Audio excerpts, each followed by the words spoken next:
गेल्या वेळी 6 आमदार असणाऱ्या नगर जिल्ह्यात शरद पवार गटाकडे आता फक्त 2 आमदार राहिले आहेत.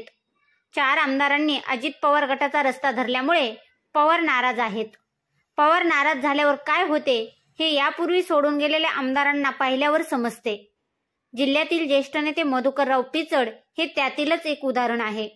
त्यामुळे महायुतीत 3 मोठे पक्ष विरोधात असतानाही यावेळी शरद पवार काहीतरी करिश्मा करतीलच असे एकंदर परिस्थितीतून दिसत आहे. त्यामुळेच अकोले, कोपरगाव, पारनेर आणि नगर शहर या 4 विधानसभा मतदारसंघात पवारसाहेब काय फिल्डिंग लावतायत हे पाहणे मनोरंजक ठरणार आहे. सध्या तरी पवारसाहेबांची लोकसभेवर नजर आहे.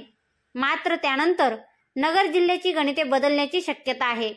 पवारसाहेब कोठे काय करू शकतात याबाबतचा आमचा हा स्पेशल रिपोर्ट. नमस्कार, मी गायत्री आणि आपण पाहत आहात नगरी पंच. नगरी राजकारणाचं निर्भीड आणि सडेतोड विश्लेषण. महाविकास आघाडीच्या जागा वाटपात नगर दक्षिणेची जागा शरद पवार गटाकडे येण्याची सर्वात जास्त शक्यता आहे. कारण आतापर्यंत येथे भाजप विरोधात राष्ट्रवादी अशीच लढत होत आली आहे. त्यामुळे राष्ट्रवादी पक्ष व चिन्ह अजित पवार गटाला गेल्यानंतर शरद पवार गट काय करणार याकडे महाराष्ट्राचे लक्ष लागले होते. राष्ट्रवादीला निवडणूक आयोगाकडून नवीन नाव आले. काही दिवसात नवीन चिन्हही येईल. या आठवड्यात महाविकास आघाडीचे जागा वाटपही होईल. त्यामुळे सुजय विखेंविरोधात पवार गट कोणाला उभे करतोय हे पाहावे लागेल. लोकसभेनंतर येणारी विधानसभा मात्र जास्त रंजक होईल. गेल्या वेळी राष्ट्रवादीने 7 जागा लढवल्या होत्या. त्यात शेवगाव पाथर्डी वगळता सर्व जागांवर विजय मिळवला होता.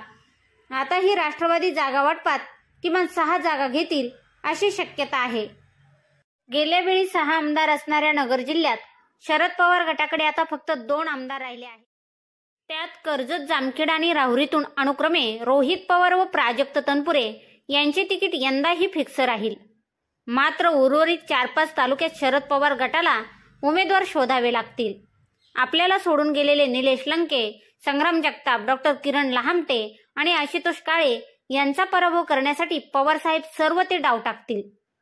आपल्या 60-70 वर्षाच्या राजकारणाला पणाला लावून या चौघांचा पराभव करण्यासाठी डाव प्रतिडाव टाकतील.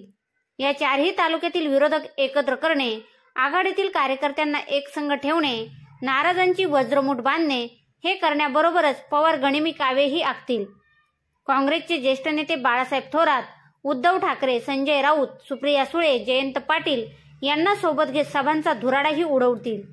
पवार नेमकं काय करतील या शक्यताही पाहूयात.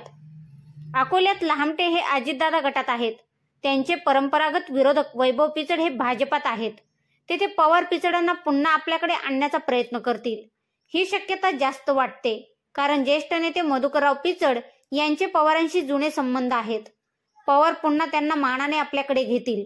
वैभव पिचडांनाही यावेळी महायुतीकडून उमेदवारी मिळण्याची शक्यता कमीच आहे. कारण अजितदादा गट ही सत्तेत आहे आणि स्टँडिंग आमदारावरच जागा वाटप होण्याची शक्यता असल्याने लहामटेंनाच महायुतीकडून तिकीट मिळण्याची चान्सेस जास्त आहेत. कोपरगावातही विद्यमान आमदार आशुतोष काळेंचा पराभव करण्यासाठी विवेक कोलेंना भाजपातून आपल्याकडे ओढण्याचे डाव टाकले जातील.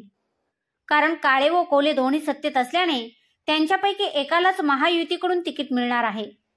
साहजिकच कोलेंना तिकीट मिळण्याची शक्यता कमी असल्याने त्यांना आपल्याकडे आणण्यात पवारसाहेब सगळे फासे टाकतील. शिवाय बाळासाहेब थोरातांची ताकद लावून काळेंचा पराभव करण्यासाठी पूर्ण ताकदीने सोंगट्याही टाकल्या जातील. अशीच रणनीती पारनेर आणि नगरमध्येही पवारसाहेब आखतील. पारनेरमध्ये लंकेंपासून दूर गेलेले विजय औटी व नगरमध्ये अभिषेक कळमकर हे 2 नवीन चेहरे यावर्षी पहिल्यांदाच आमदारकी लढवण्याची शक्यता वाढली आहे. पवारसाहेबांशी या दोन्हींचे चांगले संबंध असल्याने पवारसाहेब औटी व कळमकरांवर नक्कीच डाव लावतील. विधानसभेला अजून 6-7 महिन्याचा कालावधी आहे. तोपर्यंत पुलाखालून अजून बरेच पाणी वाहून जाणार आहे. मात्र पवारसाहेब तोपर्यंत नगर जिल्ह्याची नव्या दमाने आखणी करतील हे तितकेच खरे. प्राजक्त तनपुरे व रोहित पवार यांनाही दुसऱ्यांदा निवडून आणण्यासाठी पवार थोरात ही जोडगोळी पूर्ण ताकद पणाला लावेल हे मात्र नक्की. पिचड, कोले, शरद पवारांच्या गळाला लागतील काय? अभिषेक कळमकर, विजय औटी हे नवे चेहरे आमदार होतील? तुम्हाला काय वाटते? आम्हाला कमेंट करून नक्की कळवा. व्हिडिओ आवडला असेल तर चॅनलला सबस्क्राईब करून व्हिडिओला लाईक व शेअर करायला विसरू नका. पुन्हा भेटू नव्या विषयावर. तोपर्यंत जय श्रीराम.